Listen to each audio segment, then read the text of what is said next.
तो चलिए बिना किसी देरी के सीधे शुरू करते हैं आज के इस एक्सप्लेनर को। हम पिछले 320 सालों के उस दौर में गोता लगाने वाले हैं जिसने भारत के इतिहास को हमेशा के लिए बदल दिया। इस सफर में हम देखेंगे कमाल की वास्तुकला, बहुत ही उलझे हुए लेकिन दिलचस्प प्रशासनिक सुधार और मध्यकालीन भारत के 5 अलग अलग राजवंशों का वो नाटकीय उत्थान और पतन जो किसी थ्रिलर से कम नहीं है।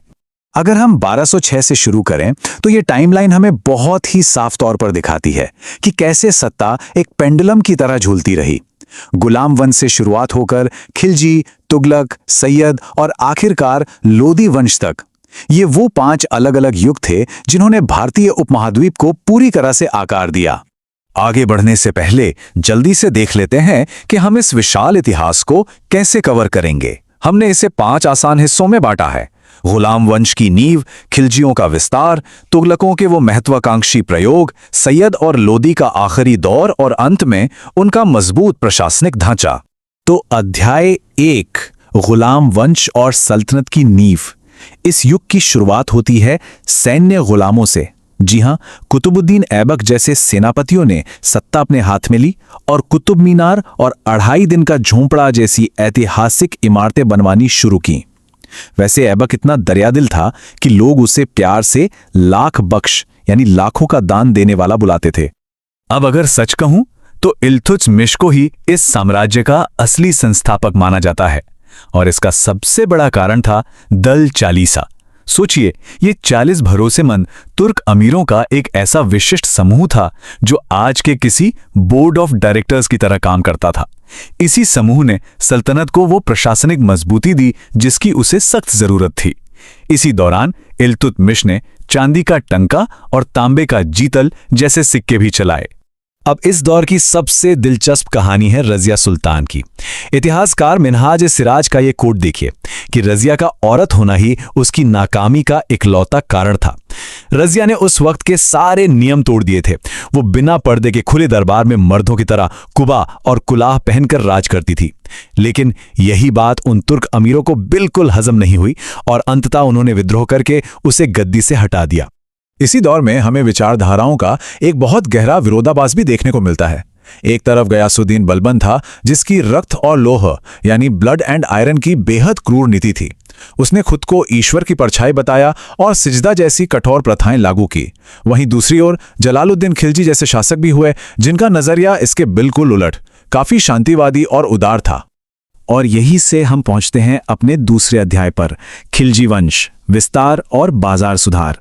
ये एक ऐसा समय था जिसे अपने अभूतपूर्व क्षेत्रीय विस्तार और बहुत ही सख्त इकोनॉमिक मैनेजमेंट के लिए जाना जाता था। जलालुद्दीन खिलजी का दृष्टिकोण वाकई आश्चर्यजनक रूप से शांतिपूर्ण था। अब इस कोट को ही ले लीजिए। जब रणथंबोर के किले को जीतना मुश्किल लगने लगा तो उसने बिना झिझक अपने सैनिकों की जान को तरजीह दी और कहा कि ऐसे 10 दुर्ग भी उसके एक सैनिक के एक बार के बराबर नहीं हैं। लेकिन चाचा जलालुद्दीन की शांति प्रियता के ठीक विपरीत थे उनके भतीजे अलाउद्दीन खिलजी। अलाउद्दीन के इरादे बहुत खतरनाक थे। उसने अपने सबसे भरोसेमंद सेनापति मलिक काफूर के नेतृत्व में दक्षिण भारत की गहराइयों तक बहुत ही आक्रामकता के साथ अपने साम्राज्य का विस्तार किया। अलाउद्दीन के दिमाग की सबसे बड़ी दाद देनी पड़ेगी उसके बाजार नियंत्रण प्रणाली के लिए जो उसका मास्टर स्ट्रोक था। उसने 3 अलग अलग बाजार बनाए, अनाज मंडी, कपड़ा बाजार और पशु या गुलाम बाजार। हर चीज पर दीवाने रियासत और शहनाए मंडी का सख्त पहरा था। इसका इकलौता मकसद था महंगाई को लगभग 0 पे रोकना ताकि वो अपनी एक विशाल और खर्चीली सेना को आसानी से मेंटेन कर सके। चलिए अब तीसरे अध्याय की तरफ बढ़ते हैं, तुगलक वंश और उनके महत्वाकांक्षी प्रयोग। ये वो युग था जब ऐसे ऐसे दूरदर्शी आइडियाज आए जो सुनने में तो कमाल थे पर असल जिंदगी में पूरी तरह से तबाही लेकर आए। मोहम्मद बिन तुगलक का पूरा शासन ही इन विरोधाभासों से भरा पड़ा था। अब जैसे आधुनिक कागजी मुद्रा की तर्ज पर संकेतिक तांबे के सिक्के चलाने का आइडिया ले लीजिए। आइडिया तो क्रांतिकारी था, लेकिन कोई संस्थागत कंट्रोल न होने के कारण लोगों ने अपने घरों में ही जाली सिक्के बनाने शुरू कर दिए। इसी तरह दिल्ली से दौलताबाद राजधानी बदलना हो या अकाल के समय दोआब क्षेत्र में 50% टैक्स लगा देना, ये सारे प्लान्स खराब एग्जीक्यूशन की वजह से पूरी तरह फ्लॉप रहे। ऐसे बिखरते हुए साम्राज्य को संभालने की पूरी कोशिश की उसके उत्तराधिकारी फिरोज शाह तुगलक ने।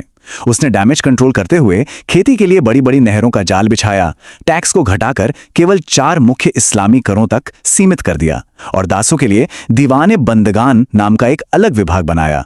प्रशासन को स्थिर रखने के लिए उसने सैन्य पदों को भी वंशानुगत यानी हेरिडिटरी कर दिया। अध्याय 4 सैयद और लोदी वंश अंतिम चरण। 1398 में जब तैमूर ने वो भयानक आक्रमण किया ना, उसके बाद सल्तनत पूरी तरह टूट गई और सत्ता बस अपने अंतिम 2 राजवंशों के हाथों में सिमट कर रह गई। प्रशासनिक नजरिए से देखें तो सिकंदर लोधी का एक बहुत बड़ा योगदान था सिकंदरी गज, जमीन मापने का ये एक बेहद ऑर्गेनाइज तरीका था। और हां, आगे चलकर जो आगरा शहर इतना मशहूर हुआ, उसकी नींव भी सिकंदर लोधी ने ही रखी थी। पर इस सल्तनत का अंत अब करीब था। आखिरी शासक इब्राहिम लोदी का जिद्दी स्वभाव ही उसके पतन का कारण बन गया। अपने ही अफगान अमीरों को नाराज करने के बाद खटौली और धौलपुर के युद्धों में उभरते हुए राजपूत राजा राणा सांगा के हाथों उसे ऐसी क्रूर हार मिली जिसने दिल्ली सल्तनत के खात्मे का साफ सिग्नल दे दिया। अब आते हैं 5वें और आखिरी अध्याय पर, प्रशासनिक व्यवस्था और एकता प्रणाली। आइए समझते हैं कि आखिर वो कौन सा इंजन था जिसने इस विशाल साम्राज्य को 300 सालों तक बिना रुके चलाए रखा। पूरा साम्राज्य एक बहुत ही सलीके वाले 5 स्तरीय पदानुक्रम में बटा था।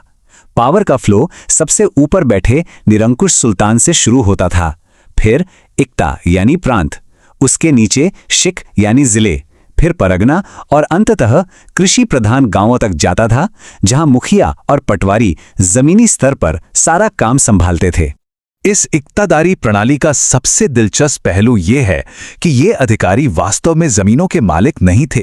उन्हें केवल टैक्स वसूलने, सेना बनाए रखने और कानून व्यवस्था देखने के लिए ये जमीनें सौंपी गई थीं। वो सिर्फ स्टेट के रिसोर्सेज को मैनेज कर रहे थे, ठीक आज के प्रशासकों की तरह। इनकी केंद्रीय नौकरशाही भी बहुत एडवांस थी। जैसे आज डिफेंस मिनिस्ट्री होती है, वैसे ही तब दीवाने अर्ज था। पत्राचार के लिए दीवाने इंशा और विदेशी मामलों के लिए दीवाने रसालत। इस मजबूत ढांचे ने एक ऐसा सॉलिड बेस तैयार किया जिसे आगे चलकर मुगलों ने भी अपने प्रशासन में अपनाया। तो यहां आकर दिल्ली सल्तनत पूरी तरह से और घातक रूप से खंडित हो चुकी थी। अब सवाल ये उठता है कि 1526 में पानीपत की पहली लड़ाई में बाबर की तोपों के धुएं के बीच से अब कौन सा नया और विशाल साम्राज्य उभर कर सामने आएगा? इसी बड़े और ऐतिहासिक सवाल के साथ हम आज के इस एक्सप्लेनर को यहीं रोकते हैं। इस ज्ञान के सफर में हमारे साथ जुड़े रहने के लिए आपका बहुत बहुत धन्यवाद।